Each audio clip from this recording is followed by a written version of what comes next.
Hello, good morning po, magandang araw po, magandang buhay. For today's video ay magluluto ako ng ginataang gabi.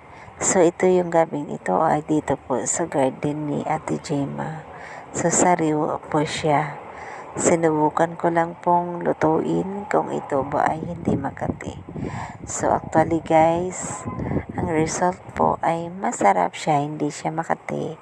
So ito po yung hinalo ko sa kanya, bawang, sibuyas, luya, paminta,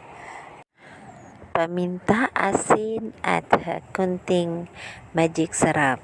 At syempre, yung nyog na hinalo ko ay isang buong nyog. Kinayod ko po siya at piniga ng dalawang piga, isang kakang gata at isang pangalawang gata. So, una, ang nilagay ko ay pangalawang gata. Okay, thank you for watching. Bye!